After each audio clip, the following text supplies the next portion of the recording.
I'm running the Yorkshire Three Peaks tomorrow, which I know sounds like a mental thing to say. Is it sounding more mental if I say that these are going to be my snacks for it? I tried to film this video yesterday because I wanted to show you what my carb loading was going to look like, and then I just ate all the carbs and I forgot to film them. So today I'm going to show you what a full day of carb loading looks like, and then tomorrow I'm going to show you what running the Yorkshire Three Peaks looks like. Why am I doing this? I don't really know. I had the idea that it might be quite fun. I suggested it to my coach and he was like, yeah, let's do it.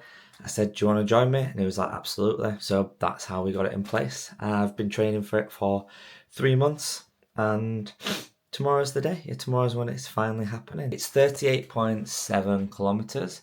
So just shy of a marathon with 1500 meters of elevation. So that's a lot. Split evenly across the 3 peaks. Should take us 5.5 hours. Aim is to get there and set off at 6, be finished by midday. What we didn't factor in but we're just rolling with is that the clocks change tomorrow, so we'll be getting there at 6, but on body clocks it'll technically be 5, which means we'll both be getting up at technically 4 o'clock, which will be fun. We are going to do some stupid stuff as well in regards to making it well Yorkshire, because we're both Yorkshire lads. But why am I carb loading? Well, it's a big endurance event. I want to make sure that I've got plenty of fuel inside my body, and the best way to do that is carbo loading, or carbo load, as Michael Scott would say. But I'm not going to eat chicken Alfredo just before the run, because that would be very, very silly. Instead, I've been carb loading for the last 2 days. So this will be day 3 of carb loading. There's a bunch of different ways you can do it. You can do like a more moderate one, like 7-day run up. You can do a really aggressive run, like a 2-day run up, or you can do what I've done, which is kind of an in-between of 3 to 4 days, where you just eat additional carbohydrates, you get additional calories from carbs, and you get your body to do what's called supercompensation of glycogen. So glycogen is how your body stores carbohydrates. It's the way that it stores glucose in your body. Supercompensation. Technically what you're supposed to do is you're supposed to deplete your carbohydrate stores and then massively ramp them up by eating loads of carbs. So that's not what I'm doing, because I've still been eating lots of carbs anyway, because I'm in a muscle building phase. You might know that already. But so right now I've been eating about 300 carbs a day. So during my carb load, I'm looking 500 to 600. Today is going to be close to the 600. And then tomorrow when I'm running, I'll be aiming for anywhere from 70 to 100 grams of carbs per hour. Hence the jelly, which is there's 75 grams of sugar, and I just eat them raw. Well, I say raw. I eat them with water.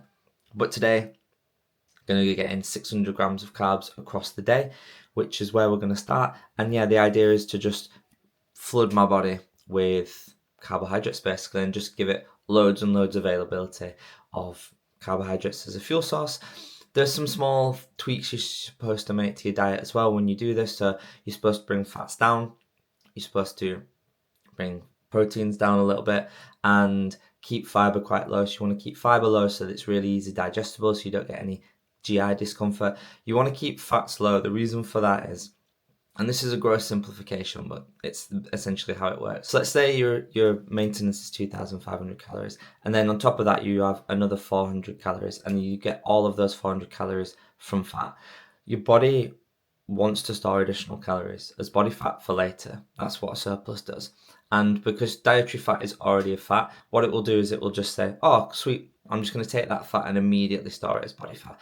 There's a conversion that needs to take place, don't get me wrong, but that's essentially what it will do. So if you are having a diet where you're going to be in a surplus, like I will be in an even bigger surplus for these 3 days, you want to keep fats quite low so that the overall fat storage from dietary fat is very, very minimal.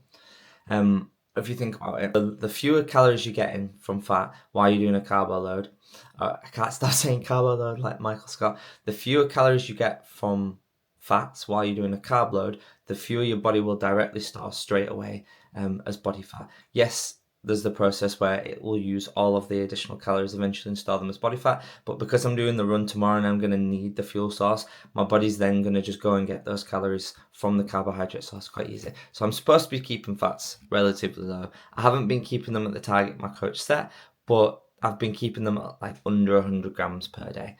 So now it's time to go and get my first meal of the day, which is going to be a very weird breakfast, but it's going to be fruit loaf and custard.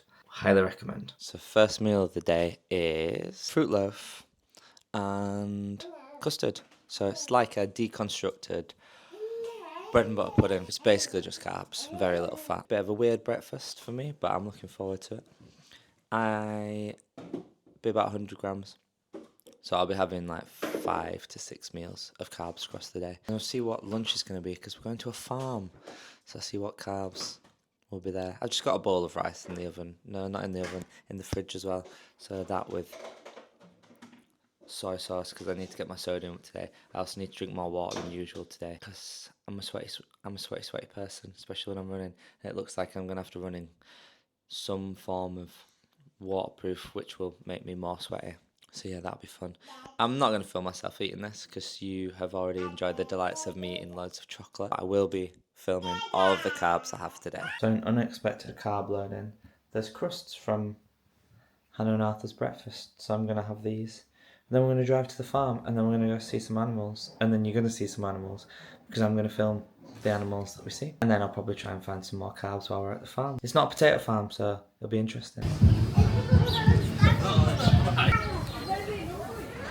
That is so cute, isn't it? Arthur, do you want to do now? You want to do?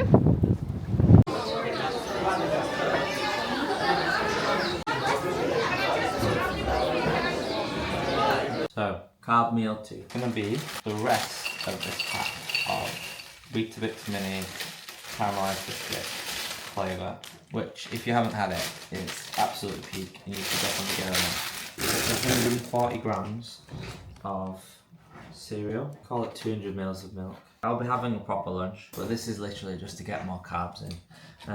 As you saw, we saw some lovely animals.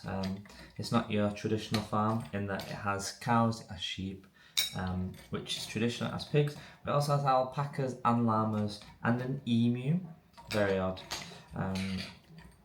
But yeah, this should be another 100-ish grams of carbs, so I'll be sitting about 250 before lunch, which isn't bad. Lunch is going to be bread as well, so obviously carbs there.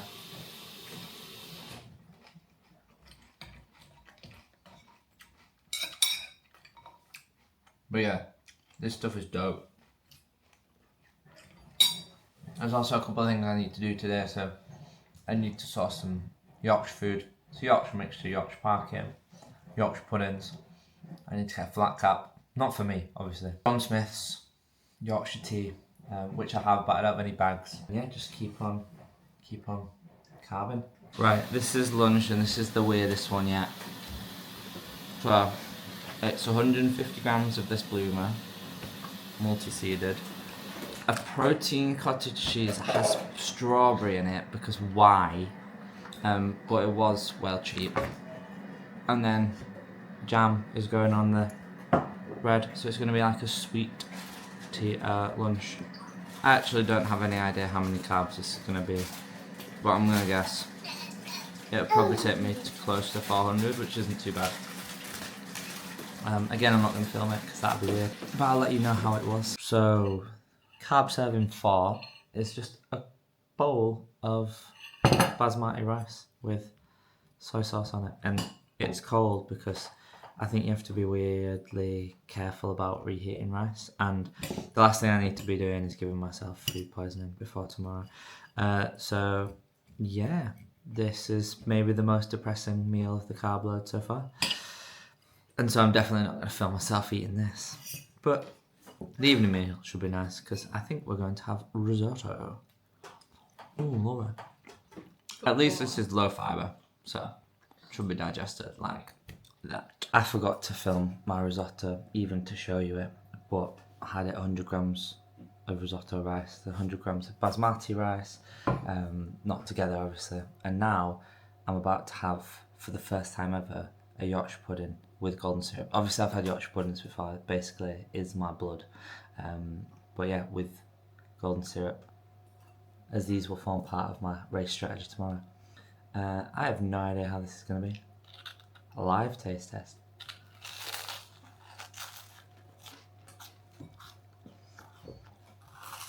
There's not enough golden syrup on that.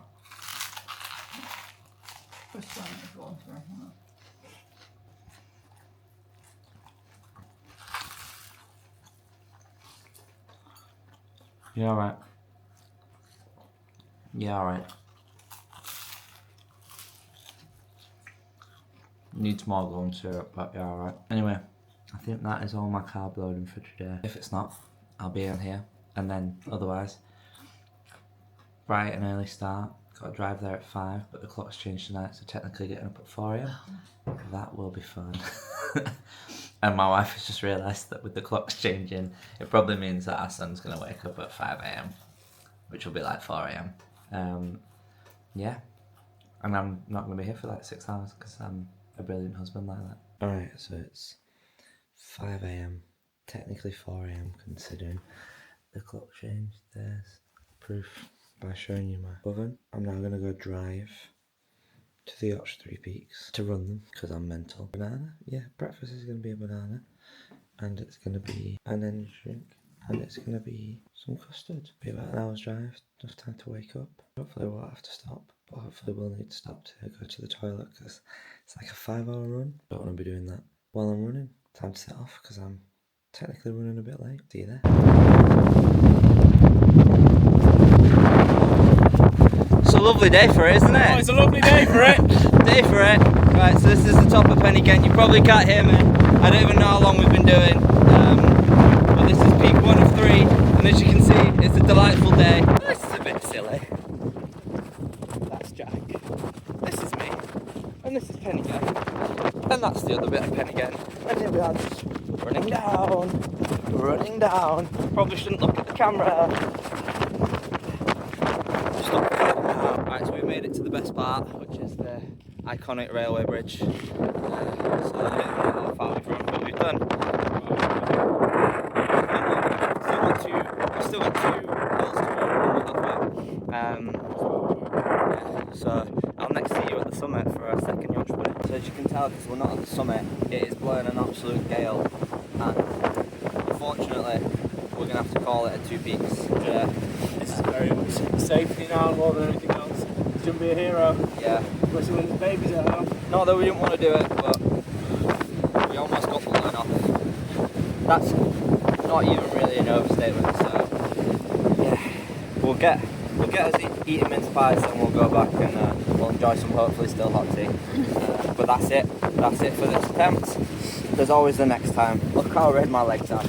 Yeah. Alright, I'll see you down at the bottom. So that wasn't ideal. Yeah. Had to turn back after the second one. Got soaked through. Everything was fine. And then my legs started cramping very badly. And then it stopped because Jack gave me some electrolytes, and then it started worse. Then it was stop start for like the last 3k. And I've only just managed to stop my teeth chattering, being in Jack's gyrobe, having disrobed, and having had 4 people tell me, you look really cold, which I was. But it's amazing what the healing powers of Yorkshire tea will do for you. So 2 out of 3 peaks done, but actually the same distance to get back from the bottom of the second one to the car park was a 10k. So actually we did more distance than if we'd have done all 3, and based on how I reacted after the first 2, it's probably a good thing we didn't get caught on the third one, because after all we both have children at home to get to, and I will be home even earlier as a result. So not the day we wanted, but sometimes life be like that, and it's better to not die up a hill trying to prove something. So we'll go again soon, and by soon I mean I don't know when, because I don't want to feel what I did in my legs just then for a very long time. But yeah, nice way. I just said to Jack, I was like, well, sorry for ruining your Sunday, but it was only 11:30, so we will still have some Sunday left with our families, which is nice. It's giving me some carrot cake as well, because everyone's very worried about me, but I'm fine. Unless this video never gets posted, or gets posted posthumously, but I don't think it will. So I will do a full debrief when I'm ready. But for now, I'll see you later. So I just had to pull over on the way back home because my legs were cramping up, which is what happened at the end of the run. So that's not gone away. So I decided to pull over and get a Mackey's as well. I've got a flat white and the wrap of the day, which is crispy chili chicken crispy sweet chili chicken. It's good. I didn't die, didn't get hypothermia, maybe almost did. Stupidly, what I did was I put a lot of my dry clothes in my bag, and my bag got soaking, so most of my dry clothes got soaking as a result. Luckily I left this fleece, this long sleeve top, and the trackies I'm wearing in the car, so they were all dry, so I actually had something to get into. But the socks I was going to wear, they are soaking wet. I didn't bring another pair of shoes, so I'll be walking from the car to the house barefoot because I don't have anything to put on. Yeah, I thought I was prepared, but running with Jack made me very clear. Running with Jack made it very clear that I was very unprepared, considering he bought waterproof trousers, which I did not. He bought a pair of waterproof gloves, which I did not. I thought mine were waterproof, turns out they are not. He bought a dry robe, which I did not. And he bought a pair of shoes to excuse me. He bought a pair of shoes to change into after the run, which I did not. So lesson learned for next time, because I will be doing it next time, because we actually stopped because of the weather, but it's probably a good idea that we stopped because my legs were not in a good place at the end. But that's what training is for. And I'm going to finish this and then I get home, because I'm already on track to be 20 minutes later than I was going to be, and I'd like to spend some time with my wife and Arthur, or Hannah and Arthur as you may know them, or my wife and my son. I'll see you in a bit.